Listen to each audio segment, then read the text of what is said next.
Hi, YouTube. Okay, so I'm going to attempt again to go through some more paperwork here. All of this paperwork here. I'm going to start with this one. This is an attempt to document what we are going through. It is in no way to harass or intended to demean anyone. This is for educational purposes only. And we thought it would bring transparency to our viewers so they can see what we're going through and get an idea of how to maybe maneuver through the court process. Okay, so last video we talked about, we had an October 5th motion hearing, and that was to remove Antoinette Wetzel. Okay. We received a motion canceled for that October 5th meeting. The motion was canceled, and 10/12/22, the default hearing was reset due to a change of judge. Okay, so the default hearing was reset to October 14th. We had a reassignment of the judge. Okay, so this is notice of filing order, and it shows here, this is the one that you want to get, Mike. This is notice of recusal. So she, Antoinette Wetzel, recused herself from the above entitled case, September 14th. We got a judge removed. Yay! Hooray! That's one celebration. Okay, we have to be happy about that. A corrupt judge. Yeah. So somehow that she got removed from there. Okay, well, because of our facts that we put forth there. Okay, next, we were notified. Whoops, sorry. That's the same one here. Here it is a notice of judicial reassignment. This case is reassigned to Judge Leonard A. Weiler, and it just coincidentally says, all future hearings shall be scheduled before this judicial officer. Please direct all scheduling inquiries on this matter to assignment at, and then it's kind of blank. They aren't very good at the paperwork. Okay. Please note that a notice to remove this judicial officer must comply with Minnesota Rules of Civil Procedure 6303 and Minnesota Statute 542.16. Okay, so that's the same civil procedure that we got Wetzel removed. Okay, this Leonard Weiler did a bunch of things too. He was involved. How many things did we have on Wetzel to get her to remove herself? We had 5 exhibits that we proved that she violated the Code of Judicial Conduct. And Judge Weiler, we have how many exhibits? We have 8 exhibits on Weiler. He was the one who started this whole mess. If he would have upheld the harassment restraining order that he signed in 2019, none of this would have even been a case. And the Luke Watashik would have been charged with something. Okay, so back to the paperwork. Judge Leonard Weiler was reassigned here. Okay. So notice of judicial reassignment. Yep. Okay. So after we received notice of judicial reassignment, we decided to fill out some of the similar paperwork that we did on Wetzel. We have the proof of delivery, restricted certified mail.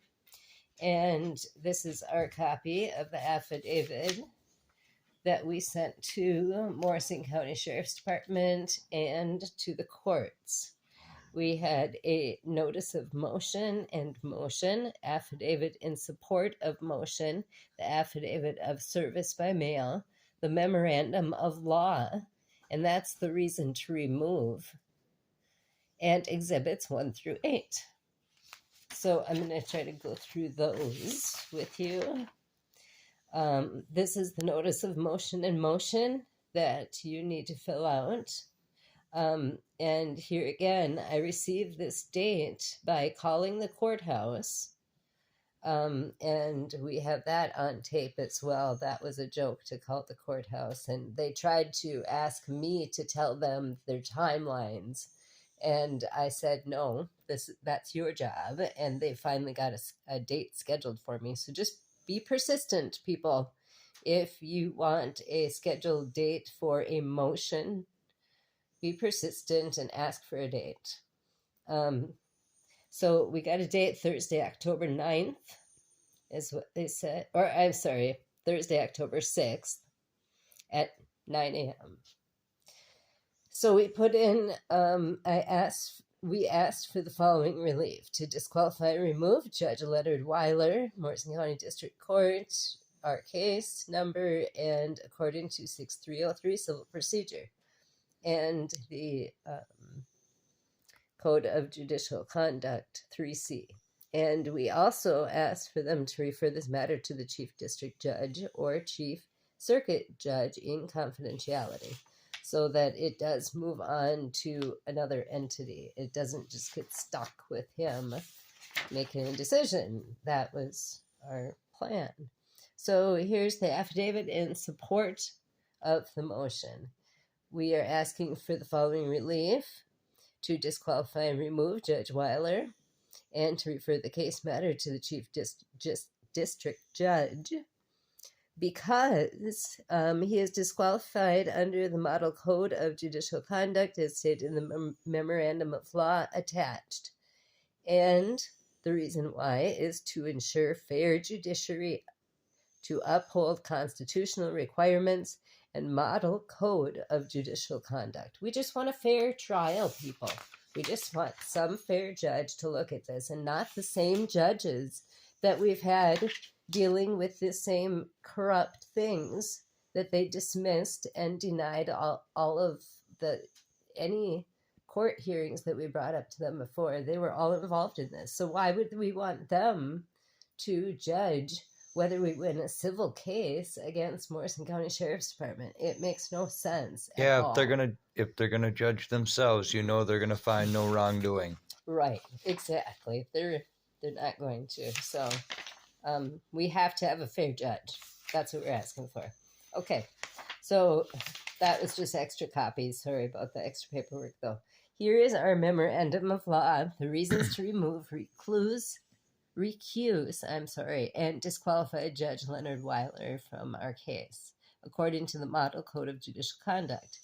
Canon 1, and forget about the underlined parts. I just didn't get another copy to put out here, so this is just some of our notes. But Canon 1, okay, so there's 4 canons under this judicial code. Judge Weiler does not act with ethical imperatives to uphold integrity and independence of the judiciary. Judge Weiler does not comply with laws, maintain public confidence, nor apply constitutional requirements.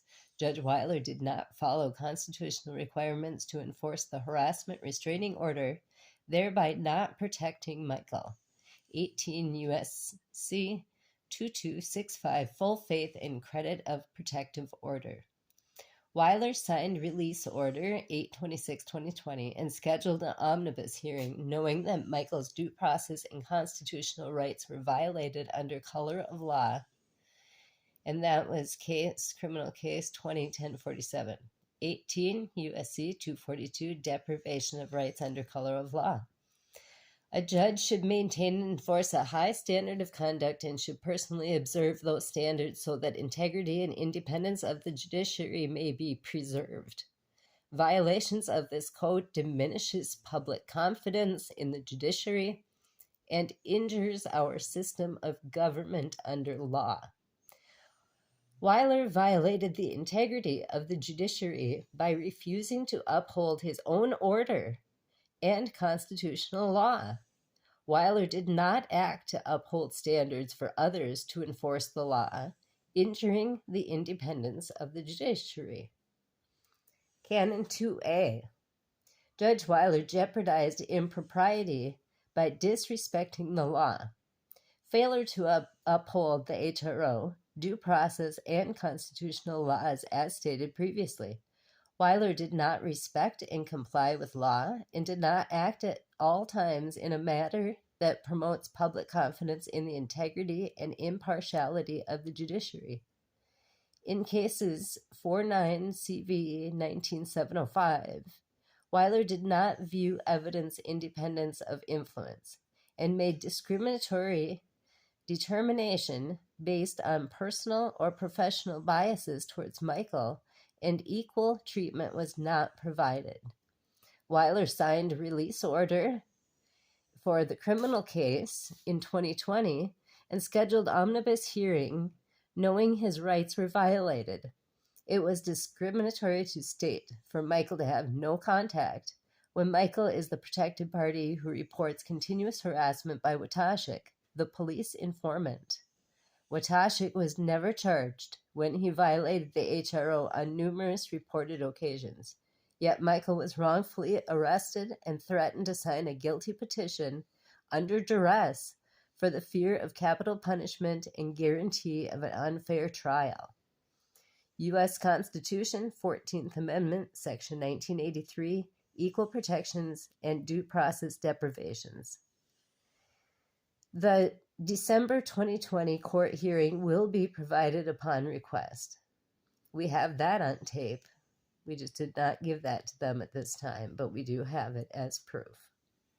This glares appearance of impropriety when reasonable minds, with knowledge of all relevant circumstances, would conclude that Weiler's honesty, integrity, impartiality, temperament, and fitness to serve as a judge is impaired. It is evident that Judge Weiler's position in the Morrison County judicial system poses a financial interest in this subject matter that would greatly affect the outcome of this case. Canon 3. Judge Weiler does not conduct the judicial office with fairness, impartiality, nor diligently. Weiler engages in behavior that is harassing, abusive, prejudiced, and biased. Weiler was involved in judging the following cases which Michael was involved. There were 6 cases. Harassment order, that was in 2019. The amended order in 2019. The order to show cause for contempt, harassment. There were 3 times that we had to submit that. And then there was the criminal case. In all cases, Weiler was rude, disrespectful, and interrupted Michael during court hearings. Weiler was not patient, dignified, respectful, and courteous, according to Canon 3A3, is what they're supposed to do. Weiler would not allow Michael to read from his own notes regarding the facts in the case, instead requesting Michael to tell his observation. He interrupted Michael multiple times, yet allowed Wetzel to read reports and allow him ample time to respond. Weiler acted biased by dismissing all cases brought to light by Michael, and when asked, openly admitted to not previewing all exhibits and evidences in the case. Weiler did not allow Michael the full right to be heard, according to Canon 3A4. 3A5, Weiler is not faithful to or competent of the law. Weiler did not promptly dispose business of the court. I submitted cause for contempt 3 times before getting a hearing. Then it was dismissed. This is Michael speaking. An amended HRO was stamped, filed, received in 2019. Sheriff's Department stamped, received 8 months later, 5/7/2020. This violated the time to notify agencies. So that was weird, and we'll show that in the exhibits later. the court filed the amended restraining order and did not give it to the sheriff's department that is right downstairs from them until 8 months later in 2020. Not sure the reason for that or why they would even stamp that to admit that. That was done with ill intent. Yeah, there was something. There's always something that's strange in the paperwork that goes on with Morrison County here. Everything they do is shady. So also coincidentally, an email was received May 7th, the same day that the sheriff's department got notice of the amended order. And Pierce Mayor Dave Fisher acknowledged all parties were aware of the HRO. So they talked about, and we'll show that the evidence as well too, the actual email from the mayor, Dave Fisher. Unbelievable that they had a meeting about this HRO, but then they never enforced it even to this day. Parties colluded and staged a police informant to violate the harassment order to target Michael and Wendy in retaliation for reporting.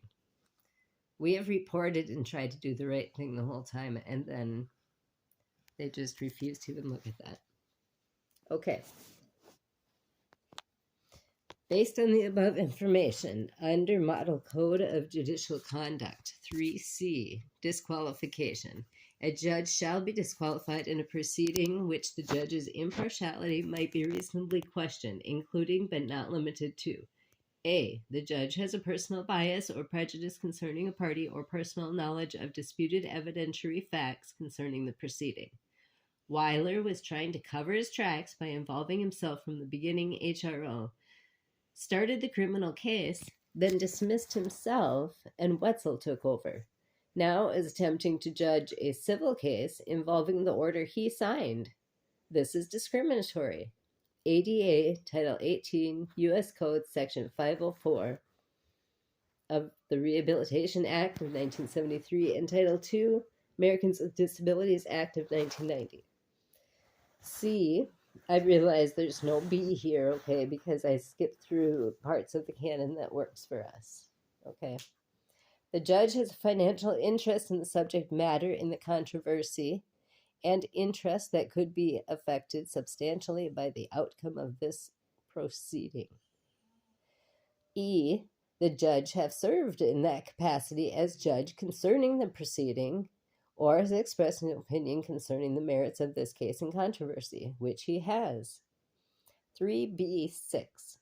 Judge must take appropriate action based on reliable information of likely misconduct. The judge should prevent harm to those affected by misconduct and prevent reoccurrence. Due to Weiler's failure to report or address police officer violations and court rule procedures violating constitutional rights, the threat of safety and security harmed the litigants. That's us. True documentation of pictures, videos, witness testimonies, dates, and times officers and perpetrators stalked, bullied, and harassed us by pounding on our door, peeking in windows, following to my workplace, sitting outside our house, fishing expeditions, like the Weiler case, will be provided upon request. Canon 4A6. Failure to call to the attention of Chief District Judge or Chief Circuit Judge. Assurance of confidentiality must yield when there is reliable information of misconduct that threatens the safety or security of any person or threatens the integrity or proper functioning of the judiciary. D1, 2, and 3. Disqualification of a judge in any proceeding in which the judge has financial interest, however small, might interfere with impartial performance of the judge's judicial duties. In conclusion, it is critical that a neutral judge be assigned to this case as it is evident that Judge Leonard A. Weiler must recuse himself or be disqualified and removed from this case. Okay, YouTube. So we sent that in, and we still just had we have the October 6th motion hearing scheduled with Weiler. Okay, next, the next video you will see, one of the next videos you will see, is our hearing with Judge Weiler and what he did, again, which violated constitutional laws. Thank you for watching.